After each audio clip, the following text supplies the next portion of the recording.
तो भीग जाते हैं। वो भीग जाते हैं तो वही वाला सीन क्रिएट होता है जो कई सारी मूवीज़ में आपने देखा होगा, और कश्यप सर और मनीषा काफ़ी करीब आ चुके होते हैं, मतलब एक दूसरे के काफ़ी करीब। बट यहाँ तो जैसे ही मनीषा ये सुनती है कि इन्होंने 1000 करोड़ की कंपनी बना दी है, वैसे ही मनीषा के दिमाग की घंटी टम टम टम टम टम बजने लगती है कि भैया मिल गया नया मुर्गा। तो ऐसी जगह वो अपना जाल बिछाती थी और लड़कों को अपने जाल में फंसाती थी। और वो फ्लैट का ओनर जो था, जिसका नाम था संतोष, उसे वो बिल्कुल जो चाहे वो देती थी, मतलब आप समझ ही गए होंगे, और शारीरिक संबंध बनाती थी बेसिकली उसके साथ। कुछ बातें बताई नहीं जाती, नजर लग जाती है तो इस तरह से ये करती थी। अब कहानी एक सत्य घटना पर आधारित है। कहानी को प्रभावी रूप से दिखाने के लिए सृजनात्मक स्वतंत्रता ली गई है। इस कहानी में बताई जाने वाली घटनाओं का उद्देश्य किसी की भावनाओं को ठेस पहुंचाना या किसी इंसान, समूह अथवा संस्थान के निजी मामलों में दखल अंदाजी करना नहीं है। अंधेर नगरी यूट्यूब चैनल इस बात पर पूरी तरह विश्वास करता है कि हर इंसान तब तक बेगुनाह होता है जब तक हमारी सशक्त और सम्मानित अदालत उसे कानूनन गुनहगार घोषित नहीं कर देती। दोस्तों, आज की कहानी है एक ऐसी महालालची लड़की की जिसके बारे में आप जानेंगे तो आप कहेंगे कि बाप रे बाप, इस लड़की ने अपने लालच के चलते सारी पराकाष्ठाएं पार कर दी। आप सोच भी नहीं सकते इस लड़की ने क्या किया।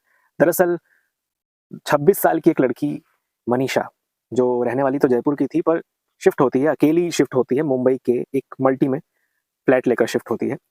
और उस फ्लैट का किराया देने के लिए वो जो ओनर होता है, उस फ्लैट का जो मालिक होता है, जिसका नाम होता है संतोष, वो उसी को पटा लेती है।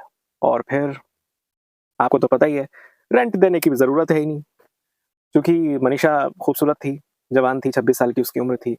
और कोई लड़की अगर आगे रहकर कभी अप्रोच करती है लड़कों को या कुछ मर्दों को, तो ज़्यादातर लड़के जो हैं फिसल जाते हैं। तो वैसे ही मनीषा जो थी, अपने फ़ायदे के लिए, अगर उसे लगता था कि अरे इससे मेरा फ़ायदा हो सकता है, इससे मुझे पैसे मिल सकते हैं, इससे मुझे कुछ रकम मिल सकती है, तो ऐसी जगह वो अपना जाल बिछाती थी और लड़कों को अपने जाल में फंसाती थी।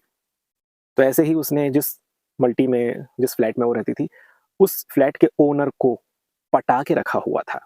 और वो फ्लैट का ओनर जो था, जिसका नाम था संतोष, उसे वो बिल्कुल जो चाहे वो देती थी, मतलब आप समझ ही गए होंगे, और शारीरिक संबंध बनाती थी बेसिकली उसके साथ। मतलब इस हद तक मनीषा गिरी हुई थी, सिर्फ इसलिए कि भाई मुझे अपने फ्लैट का रेंट नहीं देना पड़ेगा। यही लड़की मनीषा जब ग्रोसरी शॉप पर जाती है अपने ग्रोसरीज का सामान लेने, किराने का सामान लेने, तो किराने का जहाँ से ये सामान लेकर आती है, वहाँ पर जो किराने का ओनर होता है, उसका बेटा होता है, उसकी उम्र भी 26 साल होती है, जिसका नाम गोपाल होता है। इसने उस गोपाल को भी पटा कर रखा था, इसीलिए क्योंकि जब शॉप पर गोपाल के पिताजी नहीं होते थे, गोपाल अकेला होता था, उसी वक्त ये सामान लेने जाती थी और गोपाल को भी उसने पटा कर रखा हुआ था और सामान फ्री में लेकर आती थी। तो 2 जगह तो ये हो गई, एक तो उसका फ्लैट जहाँ वो रहती थी, उसके मकान मालिक को उसने पटा कर रखा था और मकान मालिक के साथ वो शारीरिक संबंध भी बनाती थी, नाजायज़ संबंध बनाती थी। और गोपाल जो था, जो ग्रोसरी शॉप के ओनर का बेटा था, उसके पास से भी जितना भी किराने का सामान वो है फ्री में लाती थी, क्योंकि उसने गोपाल को पटा के रखा हुआ था।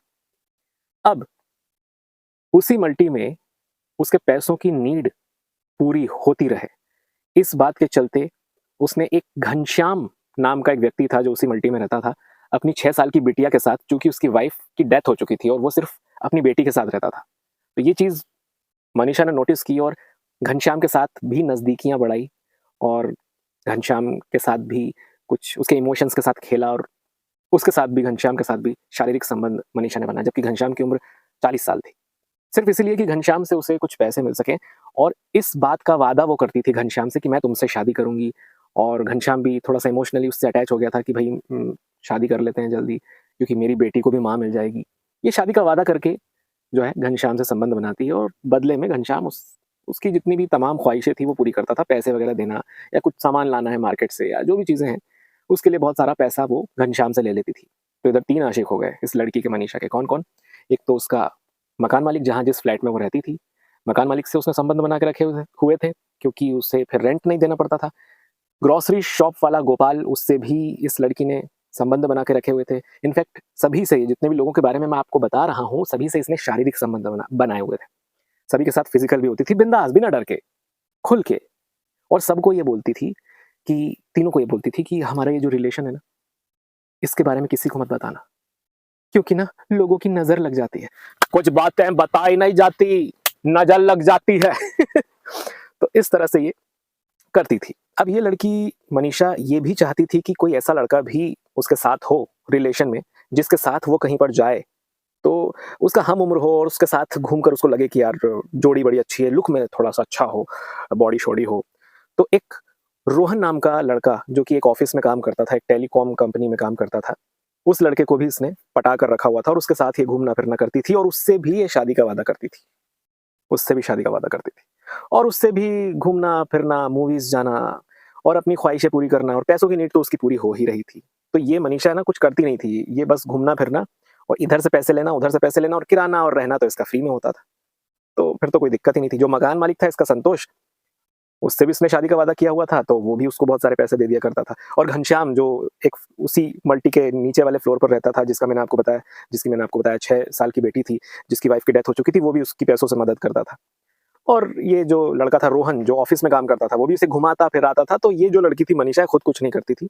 ये बस मज़े लेती थी, पैसा तो इसके पास ऑटोमैटिकली आ रहा था और ये अपनी ज़िंदगी बस यूँ ही 4-4 लोगों को चला के, 4-4 लोगों को फँसा कर अपने जाल में, ये अपना जीवन यापन करती है और बड़े मज़े से इसको कोई गिल्ट नहीं, कोई शर्म नहीं, कोई ग्लानि नहीं होती। ये आराम से मस्त तरीके से अपनी ज़िंदगी जीती है और सबसे फ़िज़िकल रिलेशनशिप बनाती चली जाती है।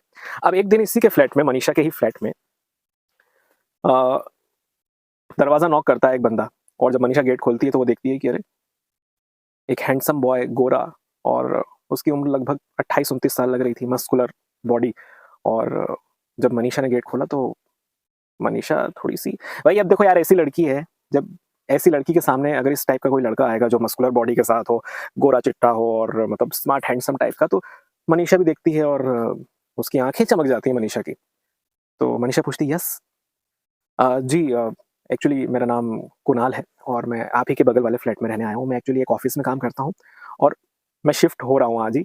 बट मेरा ऑफ़िस का टाइम है और मुझे कोई दिखा नहीं मल्टी में, तो इसलिए मैंने आपके दरवाज़े पे बेल बजा दी। आपसे एक रिक्वेस्ट है कि आप मानेंगी, मेरी एक छोटी-सी हेल्प कर देंगी? तो जी, जी, बताइए ना। मनीषा कहती है, बताइए ना क्या हेल्प करनी है?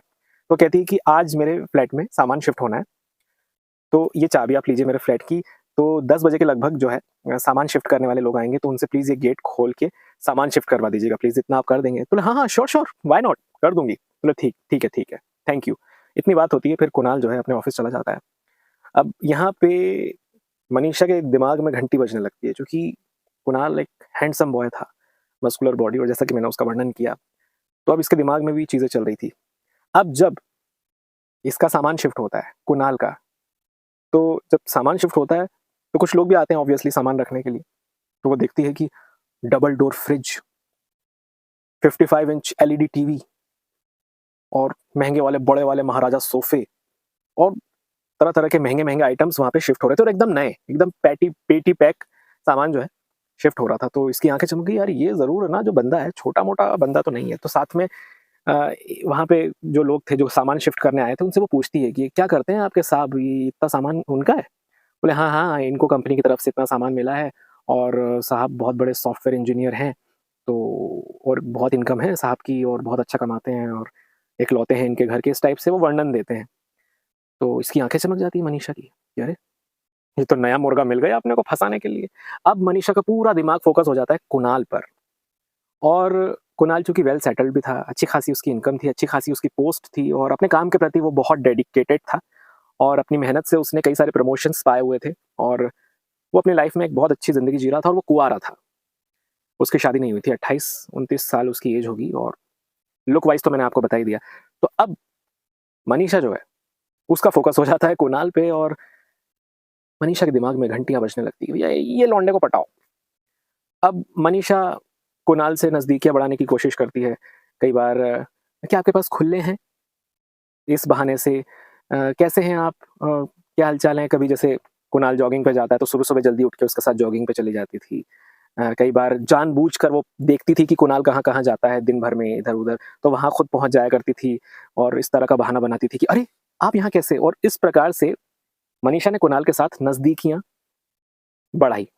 अब जब मनीषा ने कुणाल के साथ नज़दीकियाँ बढ़ाई तो उनकी दोस्ती हुई और आपको तो पता ही है ये लड़की जिस तरह की थी, इसने बहुत जल्द अपना जो हुस्न का जाल है, वो फेंका कुणाल की तरफ और कुणाल भी अपने आप को इसके जाल में फँसने से अपने आप को रोक नहीं पाया और इसके प्यार में पड़ गया। प्यार में जब पड़ा तो अगेन फिजिकल रिलेशनशिप भी इनका हुआ, क्योंकि कुणाल ने आज तक किसी लड़की को छुआ तक नहीं था, किसी लड़की के बारे में सोचा तक नहीं था, कोई लड़की इसकी लाइफ में पहले नहीं थी। मतलब कुणाल जो बंदा था आज तक बहुत ज़्यादा पढ़ने लिखने वाला और अपने काम पे फोकस करने वाला, अपने घर वालों को बहुत ज़्यादा तवज्जो देने वाला, इस टाइप का बहुत डेडिकेटेड बंदा था। तो इस बंदे की लाइफ में कोई इसकी गर्लफ्रेंड नहीं थी और पहली बार कोई लड़की खुद उसको लाइन मार रही थी, खुद उससे बात कर रही थी और अब तो फिजिकल रिलेशनशिप भी उसने बना लिया था। तो कई बार ऐसा देखा जाता है दोस्तों कि पहली बार जब किसी ऐसे इंसान के पास कोई लड़की आती है या किसी ऐसी लड़की के पास कोई लड़का आता है जिसकी लाइफ में पहले कोई नहीं था और अचानक से ऐसी स्टेज में, तो वो जो प्यार की बॉन्डिंग होती है वो बहुत ज़्यादा गहरी हो जाती है। तो इसी के चलते कुणाल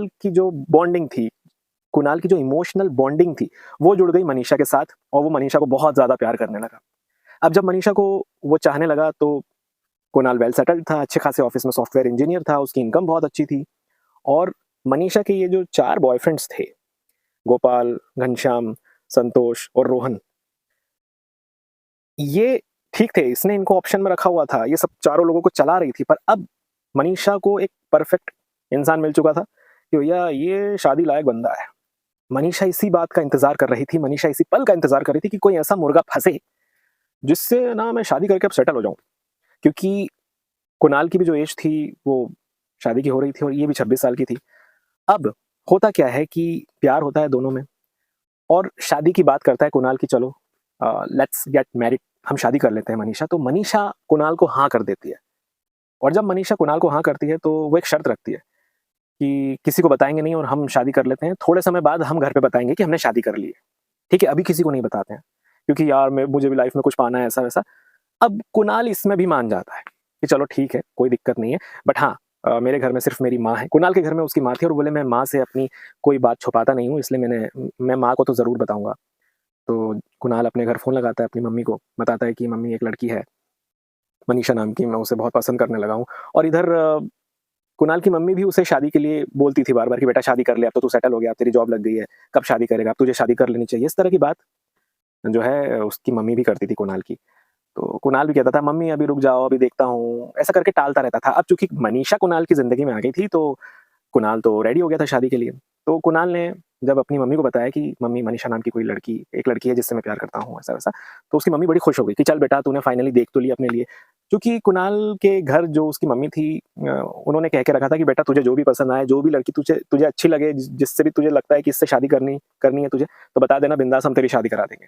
इस तरह की छूट कुणाल की मम्मी ने उसे देकर रखी हुई थी। तो कुणाल की मम्मी तो खुश हो गई है खबर सुन के कि चलो हमारे बेटे को फाइनली कोई अच्छी लड़की पसंद आई और वो शादी की बात कर रहा है। सबसे खुशी की बात यह है कि वो शादी का कहता है, बट वो कहता है कि मम्मी पर अ, मनीषा के घर से कुछ ऐसी बातें हैं, तो मनीषा कह रही है कि उसके घर पे हम कुछ समय बाद बताएंगे, कुछ 2-3-4 महीने बाद बताएंगे कि हमने शादी कर ली, इस तरह से। तो कुणाल की मम्मी को थोड़ा अजीब लगता है, बट कुणाल की मम्मी मान जाती है और कुणाल की मम्मी जो है वो अपने शहर में ही होती है और ये दोनों शादी कर लेते हैं। मनीषा इसको कहती है कि चलो शादी कर लेते हैं, शादी कर लेते हैं। तो एक छोटा सा फंक्शन ये रखते हैं, बोले घर वालों को बाद में इन्वॉल्व करेंगे, हम शादी कर लेते हैं। तो कुणाल को थोड़ा अजीब लगता है, बट कुणाल एग्री कर जाता है कि चलो ठीक है, छोटा सा कोई फंक्शन रख देंगे, ठीक है, हम कम से कम परिणय सूत्र में तो बंध जाएं। तो इस विचार के साथ कुणाल शादी कर लेता है मनीषा से और जब शादी होती है तो छोटा सा फंक्शन वो रखते हैं और उस फंक्शन में सभी लोग आते हैं। ग्रोसरी वाला गोपाल, मनीषा का मकान मालिक, फ्लैट का मकान मालिक संतोष, मनीषा का जिस आदमी के साथ, जो घनश्याम नाम का आदमी था जिसके साथ अफेयर था, जिसकी 6 साल की बच्ची थी, वो भी आता है और शादी में गिफ्ट देते हैं और सबका मुंह बन जाता है। सब लोग शादी में आते हैं, बाकायदा सबको शादी में बुलाती है। और यहाँ जो रोहन था, जो ऑफिस में काम करता था, आपको याद हो कि ऑफिस वाला बंदा जिसके साथ घूमती फिरती थी मनीषा, वो भी आ जाता है शराब पीकर उसकी शादी में। अच्छा, प्यार मेरे साथ और शादी इसके साथ, ये क्या लगा रखा है मनीषा तुमने, इस तरह का हंगामा करने की कोशिश करता है। तो वहां जो है कुणाल से रोहन की लड़ाई हो जाती है, थोड़ी हाथापाई हो जाती है, कह रहा कौन है तू और ऐसा वैसा। तो मनीषा बोलती है कि कुणाल ये मेरा दोस्त था, मेरे ऑफिस में काम करता था और मेरी दोस्ती को इसने गलत तरीके से ले लिया और सोच रहा था कि मैं इससे प्यार करती हूँ, वो इस तरह की कुछ बातें होती है, थोड़ी बहुत झूमा झटकी होती है। फिर वो जो रोहन है उसको सब लोग बाहर ले जाते हैं, इस तरह की थोड़ा सा गहमा गहमी वाला माहौल उसकी शादी वाले दिन क्रिएट हो जाता है। बट ठीक है, ये सारी चीजें खत्म होती हैं। तो वो जो 4 लोग थे मनीषा की जिंदगी में, वो हो जाते हैं आउट। उनके सामने दिख जाता है उनको कि भाई मनीषा ने किसी और से शादी कर ली है, अब मनीषा की जिंदगी अलग हो गई है। तो वो 4 लोग तो ऑटोमेटिकली उसकी ज़िंदगी से चले जाते हैं, क्योंकि मनीषा को भी ये दिख चुका था कि भैया कुणाल जो है, बंदा भी अच्छा है, स्मार्ट भी है, शादी के लायक एज भी थी और कमाता भी अच्छा है, अच्छी कंपनी में जॉब करता है, सॉफ्टवेयर इंजीनियर है, लाखों कमाता है। तो इस लालच में मनीषा जो है उससे शादी कर लेती है। अब शादी तो हो जाती है। अब एक दिन शादीशुदा ज़िंदगी ये जी रहे होते हैं। शादी के 4-5 दिन ही हुए थे कि मनीषा पहुँच जाती है कुणाल के ऑफ़िस उसको टिफ़िन देने के लिए। तो जैसे ही मनीषा टिफ़िन देने जाती है, तो मनीषा रिक्शा करके जाती है। तो रिक्शा जैसे ही एंटर होने वाला होता है उनके ऑफ़िस के गेट में, तो वो देखती है कि वहीं बगल में एक बड़ी-सी बीएमडब्ल्यू एंटर होती है ऑफ़िस के अंदर और बैक सीट पर कोई बैठा होता है। कोई बहुत ही रईस शख्स बैठा होता है बैक सीट पर। तो वो देखती है कि अरे! ये कौन है? कोई 40-45 साल उम्र का व्यक्ति उसे पीछे बैठा हुआ दिखता है। तो उसकी आँखें चमक जाती हैं, अरे! बीएमडब्ल्यू और इस तरह से एंटर हुआ ये ऑफ़िस में, ये कौन है? ये एक जिज्ञासा जाग जाती है मनीषा के अंदर क्योंकि वही मनीषा के अंदर जो लालच था, वो उसे किसी भी हद तक जाने के लिए कहता था। तो मनीषा जाती है ऑफ़िस में टिफ़िन लेके कुणाल के लिए और वहाँ पे वो टिफ़िन ले जाती है। फिर अचानक से वही इंसान जिसको मनीषा ने गेट पर देखा था बीएमडब्ल्यू के अंदर, वो आता है, एंटर होता है। एक्चुअली वो इंसान होते हैं कश्यप सर, जो कुणाल के बॉस होते हैं। वो एंटर होते हैं और वो टिफ़िन खोल के खाना-वाना खा रहे होते हैं। तो बॉस कहते हैं, "ओह! सॉरी, सॉरी, सॉरी, मैं शायद गलत टाइम पे आ गया। सॉरी, सॉरी, आप लंच करो।" तो कुणाल कहता है कि, "अरे! नहीं, नहीं सर, आइए please welcome, meet my wife Manisha." तो कश्यप सर जो थे, जो बॉस थे उस पूरे ऑफ़िस के, वो मिलते हैं मनीषा से। "ओह! हाय मनीषा, हाउ आर यू?"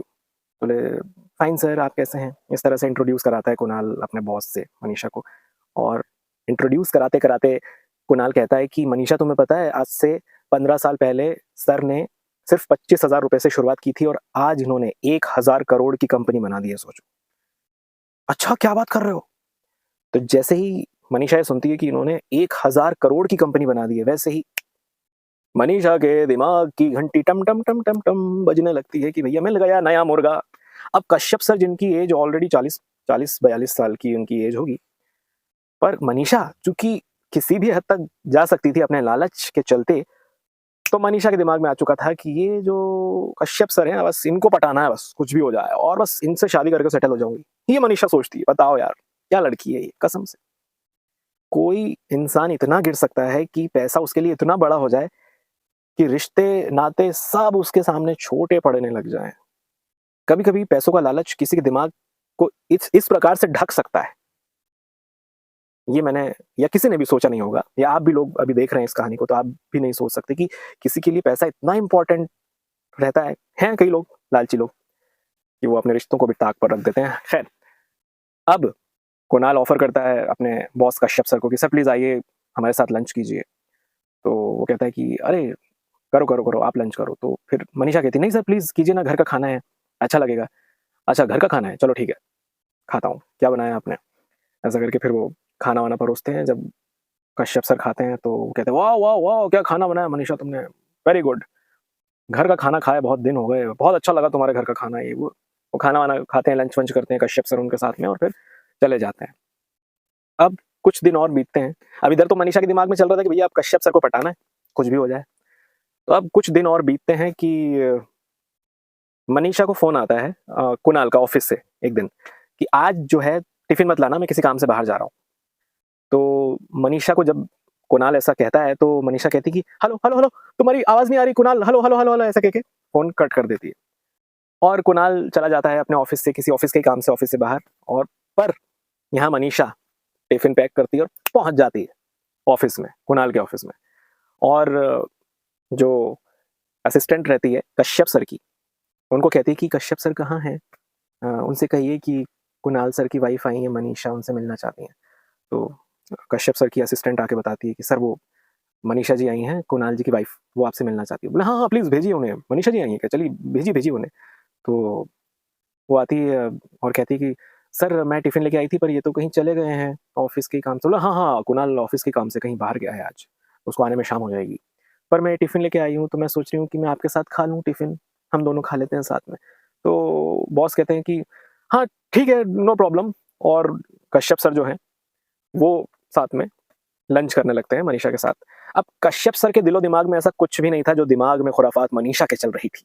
तो मनीषा पूछती है कि सर आप उस दिन कह रहे थे बहुत दिनों बाद घर का खाना खाया, तो आप बोले हाँ, एक्चुअल में मेरा डिवोर्स हो गया है, 8 साल हो गए मेरे डिवोर्स को और मैं घर पर अकेला रहता हूँ और घर पर एक है खानसामा है हमारा जो खाना बनाता है, तो उसके हाथों का खाना खा के मैं बड़ा बोर हो गया था और काफ़ी दिनों बाद जब मैंने उस दिन घर का खाना खाया और आज हम खा रहे हैं घर का खाना तो बड़ा अच्छा लग रहा है। तो बोले ठीक है सर, तो किसी दिन मैं आ जाती हूँ आपके यहाँ खाना बनाने। किसी दिन अपने हाथों का बनाकर खिलाऊँगी, आपके घर में आ जाऊँगी और अपने हाथों का बनाकर कुछ अच्छा सा खिलाऊँगी। तो ये सुनकर कश्यप सर जो हैं, वो खुश हो जाते हैं, "अरे! बिल्कुल मनीषा जी, आइए, आइए, घर पे आइए आप जब भी आपको मिले।" बोला, "ठीक है, नेक्स्ट संडे आऊँ मैं?" "अरे! ठीक है, नेक्स्ट नेक्स्ट संडे डन करते हैं। आइए, आइए आप प्लीज़।" अब कश्यप सर से गलती ये होती है कि ये बात वो कुणाल को नहीं बता पाते हैं। वो काम में बहुत ज़्यादा इतने व्यस्त रहते हैं, इतने बिज़ी रहते हैं कि वो बता नहीं पाते हैं कि मनीषा आई थी और उसने कहा है कि वो नेक्स्ट संडे आएगी। और ये जो थे कश्यप सर, ये बहुत नेक दिल, बहुत साफ दिल के इंसान थे और बहुत बढ़िया व्यक्ति थे और एक ऐसे ईमानदार व्यक्ति थे जिनकी ईमानदारी की मिसालें दी जाती थी। ये ऐसे इंसान थे और ऐसे इंसान का सामना अब मनीषा से होने जा रहा था। अब संडे का दिन आता है और मनीषा पहुँच जाती है कश्यप सर के घर पर। अब उस दिन कश्यप सर घर पर अकेले थे। वो कहती, "सर कहाँ है किचन? चलो चलते हैं खाना बनाते हैं।" बोले, "जी, जी, जी, मनीषा जी आइए, आइए, चलिए कुछ अच्छा सा बनाते हैं।" अब किचन में जब दोनों साथ में होते हैं, तो जानबूझ के कुछ ऐसी होती है ना हरकतें किचन में खड़े-खड़े कुछ ऐसी हरकतें कि कुछ ऐसा कर दिया या कहीं टच कर दिया। इस तरह से मनीषा ने बहुत कोशिश की कि कश्यप सर को कुछ इस तरह से पटाया जाए, पर कश्यप सर को लग रहा था कि हाँ, ठीक है, हो रहा होगा कुछ मतलब वो भी लगे हुए थे किचन में काम कराने के लिए। तो उनको ये नॉर्मल लग रहा था कि चलो ठीक है, क जैसे टच भी हो गए। जैसे कभी किचन में कोई है तो टच हो जाते हैं हल्के-फुल्के, तो कश्यप सर के लिए ये बिल्कुल नॉर्मल था। कश्यप सर ये समझ नहीं पा रहे थे कि मनीषा उन्हें लाइन देने की कोशिश कर रही है। अब अचानक से मनीषा जो है, वहाँ पर एक दूध का गिलास रखा हुआ था, वो अपने ऊपर गिरा लेती है जानबूझ के और वो कहती है, "अरे सर ये गिर गया, क्या करूँ मैं? ओह! ओह! मनीषा जी एक काम कीजिए आप वॉशरूम में जाइए, आप वॉशरूम में क्लीन कर लीजिए, जाइए, जाइए, जाइए।" "कहाँ है वॉशरूम?" "वो उधर है वॉशरूम" ऐसा करके कश्यप सर जो है अपने वॉशरूम का रास्ता दिखाते हैं और फिर टॉवेल देने जाते हैं मनीषा को कि ये टॉवेल लीजिए, साफ कर लीजिएगा। अब इतने में मनीषा चुपचाप से जो है शावर चालू कर देती है और पानी गिरने लग जाता है। वॉशरूम में वो भी होते हैं, टॉवल देने जाते हैं कश्यप सर, तो भीग जाते हैं। वो भीग जाते हैं तो वही वाला सीन क्रिएट होता है जो कई सारी मूवीज़ में आपने देखा होगा और कश्यप सर और मनीषा काफ़ी करीब आ चुके होते हैं, मतलब एक-दूसरे के काफ़ी करीब। बट यहाँ कश्यप सर कहते हैं कि अरे! ये क्या? ये गलत है, ये ठीक नहीं है। मनीषा जी आप जो है आप वॉश कीजिए, मैं जाता हूँ। ऐसा कह के कश्यप सर जो है उस मोमेंट से अपने आप को बाहर निकालते हुए चले जाते हैं। मनीषा का दिमाग खराब कि यार मैंने इतने हथकंडे अपनाए पर ये कैसा इंसान है, पिघल ही नहीं रहा है, सख्त लौंडा। हैं? कश्यप सर वाक़ई में बहुत ईमानदार और बहुत अच्छे नेक दिल इंसान थे। अब इतना कुछ होता है, उसके 1-2 दिन बाद फिर मनीषा अलग से जाती है कश्यप सर के घर पे और कहती है कि कश्यप सर आप मुझे बहुत अच्छे लगे और मैं आपके साथ ज़िंदगी बिताना चाहती हूँ। तो कश्यप सर कहते हैं कि मनीषा तुम अच्छी लड़की हो, नो डाउट और बहुत अच्छे से अपनी ज़िंदगी जी रही हो, तुम ऐसा क्यों कह रही हो? तुम्हें मुझ में ऐसा क्या दिखा? तो कहती नहीं सर आपसे प्यार हो गया, आपकी बातें, आपका अंदाज़ बहुत अच्छा लगता है, पर तुम शादीशुदा हो, मनीषा ऐसी बात क्यों कर रही हो?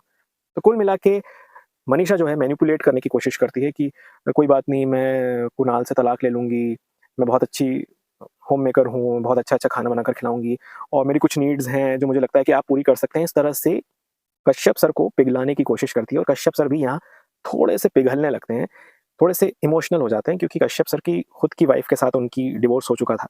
कश्यप सर के 2 बच्चे भी थे जो डिवोर्स के बाद अपनी माँ के साथ चले गए थे।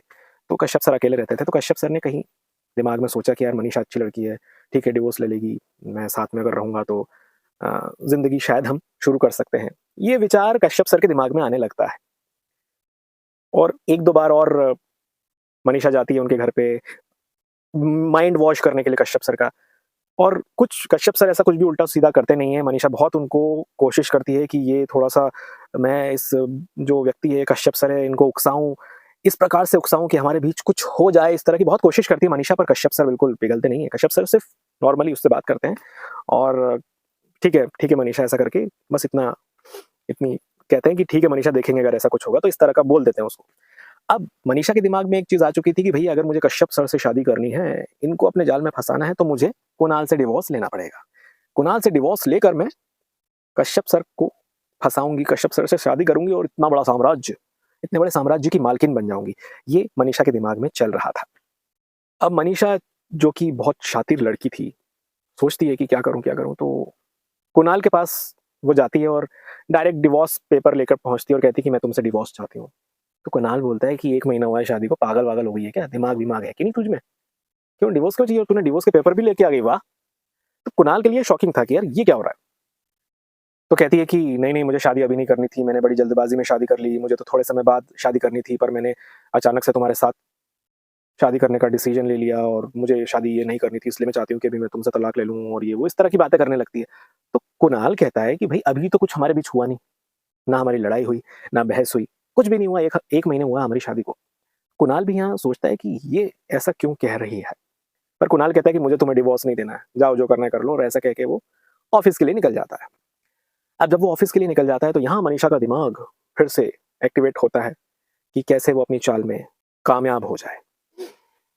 तो यहाँ पे मनीषा सहारा लेती है रोहन का। याद कीजिए, रोहन वही बंदा जो ऑफिस वाला बंदा था जिसके साथ मनीषा घूमा फिरा करती थी और जो शराब के नशे में बहस करने भी आ गया था मनीषा और कुणाल की शादी में, वही बंदा। उसको वो फ़ोन करके घर पे बुलाती है और वो बड़ा गुस्सा होता है कि अब क्या, आप क्यों मुझे याद किया है? तो मनीषा उसके सामने नाटक करती है, ड्रामा करती है कि मैंने गलती से शादी कर ली, मुझे शादी करनी नहीं थी, मैं पछता रही हूँ, प्यार तो तुम्ही से करती थी मैं, ये वो इस तरह की बातें करने लगती है मनीषा। अब जब इस तरह की बातें मनीषा करने लगती है तो रोहन भी पिघल जाता है कि तो फिर तुम क्या चाहती हो? बोले मैं चाहती हूँ कि मैं तुमसे शादी करूँ। तो ये कैसे हो सकता है? ये तभी हो सकता है जब कुणाल मुझे डिवोर्स दे। तो क्या कहा उसने, तुमने डिवोर्स माँगा ना उससे? वो तो मना कर रहा है, डिवोर्स नहीं देगा। बोला ऐसे कैसे डिवोर्स नहीं देगा? चल एक काम कर, तू उसको बुला और घर पर मत बुलाना, फ़ोन करो कहीं बाहर बुला। और एक एड्रेस रोहन बताता है मनीषा को कि यहाँ पर बुला तेरे पति को, मैं बात करता हूँ उससे। तो मनीषा कॉल करके बुलाती है अपने हस्बैंड को कहीं बाहर, सुनसान सी एक जगह थी वहाँ पर। तो कुणाल कहता है कि घर पर बुला लेती, मुझे यहाँ क्यों बुलाया? क्या पागलपन है, क्या कर रही हो तुम, ये कहाँ बाहर आ गई हो? और बोले मुझे डिवोर्स चाहिए। तो ये सुबह तो बात करी ना तुमसे कि मैं तुम्हें डिवोर्स नहीं दूंगा, क्या पागल जैसी बात कर रही हो? फिर अचानक उधर से पीछे से रोहन आता है और वो कहता है क्यों रे, डिवोर्स देगा कि नहीं इसको? तो कुणाल कहता है अच्छा, तो दोनों लैला मजनू मिलकर प्यार का जाल बुन रहे हैं और मुझे अपने रास्ते से हटाना चाहते हैं। नहीं दूंगा डिवोर्स, जा जो करना कर ले। और एक चांटा मारता है अपनी वाइफ मनीषा को। अब जैसी मनीषा को चांटा मारता है तो यहाँ रोहन जो है कुणाल को मारने लगता है, दोनों में हाथापाई होती है और रोहन के पास एक रिवॉल्वर भी थी जो रोहन के पास से गिर जाती है उस हाथापाई में, और वो रिवॉल्वर उठाती है मनीषा और शूट कर देती है अपने हस्बैंड को। टाई! कुणाल का खेल खत्म। और रोहन कहता है अरे ये तुमने क्या किया? तो एक काम करो, तुम जाओ, तुम अपने घर जाओ, मैं देख लूंगा, मैं मैनेज कर लूंगा, मैं लाश को ठिकाने लगा दूंगा, तुम अपने घर जाओ, कुणाल का तुमने खेल खत्म कर दिया। ऐसा करके मनीषा घर चली जाती है घबराती हुई, क्योंकि उसके हाथ से भी खून हुआ था और इतना बड़ा कदम उठा चुके थे वो। मनीषा घर पहुंच जाती है, इधर वो रोहन कहता है कि मैं लाश को ठिकाने लगा दूंगा, जाओ जाओ जाओ।